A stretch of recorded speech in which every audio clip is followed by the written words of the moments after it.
Bonsoir les amis, on se retrouve pour notre guidance hebdomadaire et cette fois-ci, ça sera une capsule des énergies générales et sentimentales pour la semaine qui débutera le lundi 16 septembre 2024. Donc comme d'habitude, c'est une guidance intemporelle, excusez-moi, intemporelle, générale. Ne prenez que les messages qui résonnent et laissez le reste. Et si rien ne résonne, c'est que peut-être il n'y a pas de message pour vous dans cette vidéo. Voilà, restez détachés, faites preuve de discernement et voyez ce qui résonne pour vous, ce qui vous apporte des messages. Alors, comme d'habitude, j'ai fait quelques couplets avec le Béline de Gabriel Sanchez et le Rider-Waite pour le général et pour le sentimental, des couplets avec l'oracle de l'énergie et le petit Lenormand étendu. Pour vos messages annexes, je vous propose 3 choix de l'oracle des anges de Doreen Virtue. Alors, le premier choix, c'est des petites paillettes d'or. Voilà, j'essaye de les montrer à la caméra. Le second choix, c'est une jolie petite fée. Voilà. Et le troisième choix, c'est un cœur de verre. Voilà, vous pourrez faire pause de toute façon le moment venu. Et de suite, nous allons voir les énergies générales qui dominent pour cette semaine avec l'oracle de la triade. Alors, on a une carte qui a voulu sauter. On a un dos de deck plutôt assez tristouné avec l'isolement, les doutes.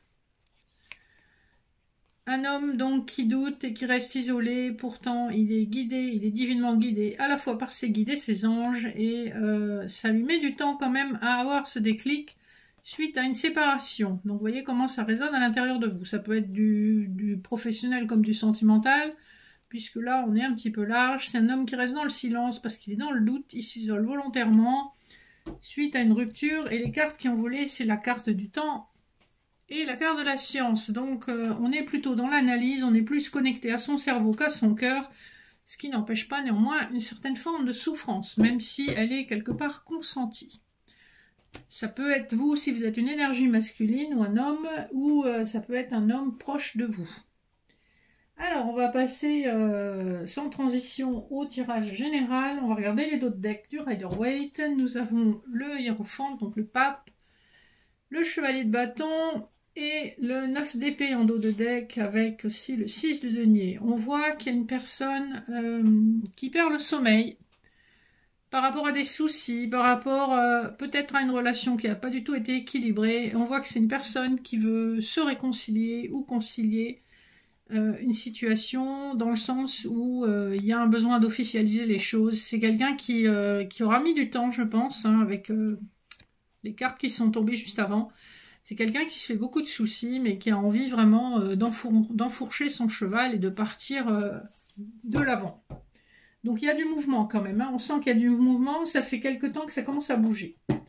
En dos de deck du Béline, nous avons les pénates, la sagesse et le procès. Donc on voit qu'il y a eu beaucoup d'instabilité probablement dans une situation ou professionnelle ou personnelle, et qu'on a retrouvé une forme de tranquillité, de sagesse, d'élévation.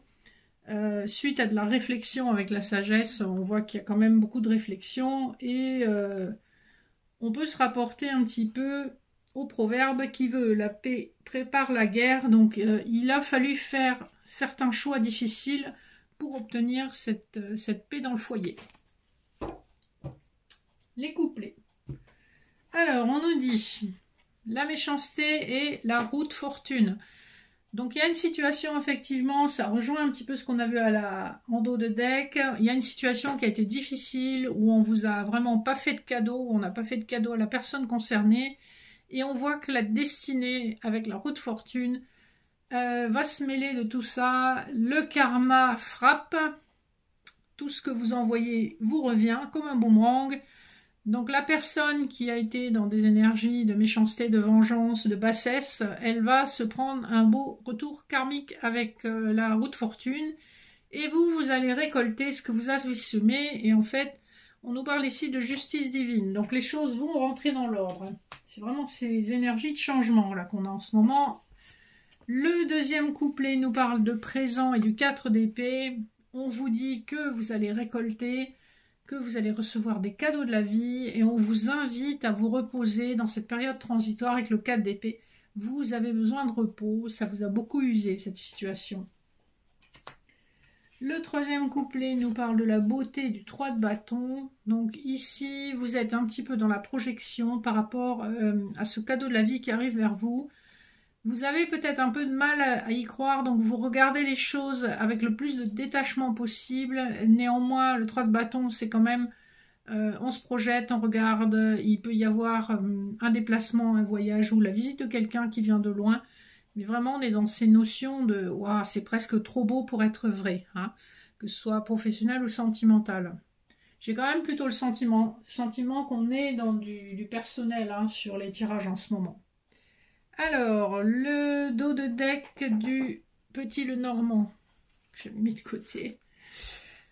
Nous avons les chouettes, l'ours et la maison. Nous avons les dés. Le livre, c'est un peu comme si lors d'une discussion, voilà, il va y avoir des discussions qui concernent les finances, qui concernent les secrets. On voit que les choses sont en train de s'éclaircir. On est en train de voir mieux une situation, de comprendre les tenants et les aboutissants concernant un foyer. Il y a des aspects financiers, il y a des aspects qui sont plus personnels avec des cachotteries. Mais en tout cas, on a des discussions qui sont quand même assez sérieuses, profondes et qui se projettent dans un avenir. Le dos de deck de l'oracle de l'énergie, encore une fois, on nous parle d'argent, mais on nous parle d'une abondance matérielle et financière qui arrive après une période qui aura été difficile, où il a fallu vraiment équilibrer à la fois les énergies, les finances, et qu'on a dû faire des choix qui n'étaient pas forcément faciles. Premier couplet. Alors, on a le cœur brisé et on a le lys. En tout cas, on voit que officiellement, oui, vous avez eu le cœur brisé et vous êtes prêt à l'admettre. Ça a été compliqué. Vous avez espéré une situation officielle et c'est une situation qui vous a complètement plombé. C'est comme ça que je lis ces deux cartes ensemble. Vous vouliez quelque chose de sérieux et il y a une situation qui a été vraiment décevante. Quand je dis décevante, ça vous a transpercé le cœur. Hein. Ensuite, nous avons l'abondance, encore une fois, et un homme qui est plutôt de nature romantique avec sa rose, qui regarde vers vous, qui regarde vers son passé, qui fait un bilan manifestement. Avec le 28, on est encore sur des énergies du 10, hein, du 10 au tarot, la roue de fortune. Donc il y a vraiment quelque chose qui bouge. Et associé à cette carte de l'abondance, on voit que vraiment matériellement, autant de l'autre côté on avait des messages plutôt sentimentaux, ici on a des messages qui sont plus terre à terre.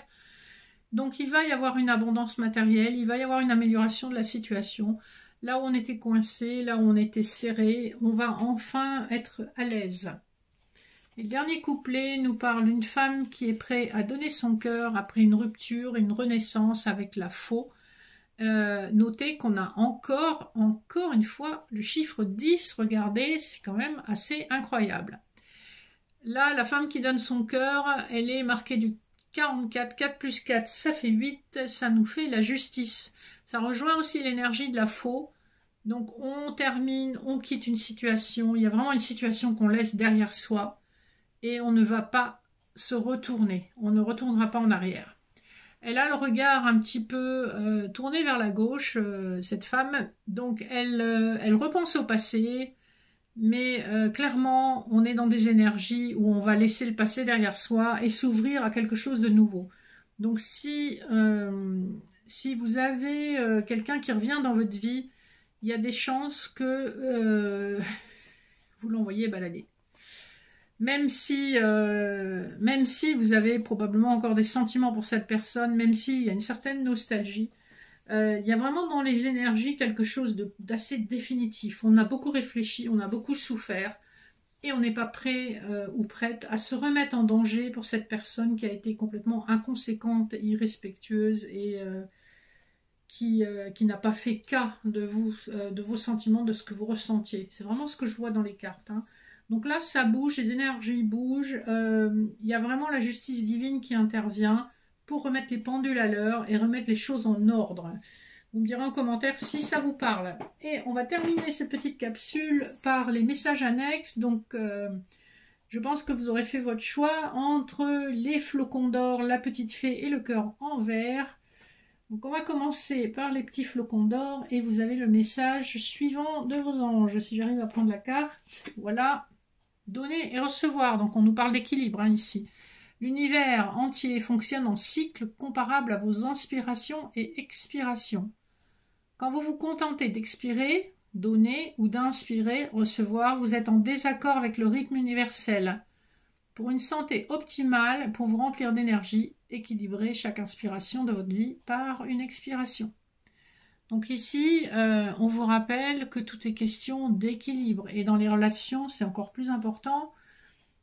Pour qu'une relation soit équilibrée, il faut être en capacité de recevoir, il faut être en capacité de donner à part égale.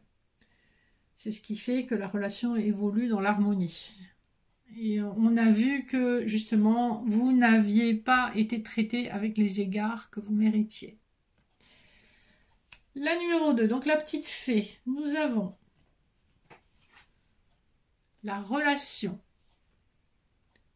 Alors, la relation entre Dieu et vous-même est primordiale et toutes les autres en découlent. Pour établir, équilibrer ou améliorer une liaison, blottissez-vous au plus près de votre Créateur aimant. Quand vous vous sentirez aimé et sécurisé, tout le reste fleurira et sera prospère. On vous invite à protéger et à nourrir vos énergies pour être en capacité de protéger, de nourrir les énergies qui se libèrent dans une relation à deux. Donc commencez par nourrir ces belles énergies envers vous-même. Et enfin, le numéro 3, le petit cœur, nous avons enfant. Alors, vous aimez beaucoup les enfants et ils répondent volontiers à votre amour. Tous, même votre enfant intérieur, ont besoin d'amour, d'affection et de sollicitude. Nous pouvons ouvrir votre cœur et faire en sorte de vous donner plus de temps, d'énergie pour ceux qui ont besoin de vous. Donc ne négligez pas les souhaits de votre enfant intérieur, ça vous permet de vous reconnecter à votre innocence, à cette spontanéité que nous avons tous, mais qui est souvent bridée par nos âmes d'adultes ou notre mental d'adulte. Donc reconnectez-vous à votre enfant intérieur, ça facilitera grandement vos relations avec les enfants et les personnes en général.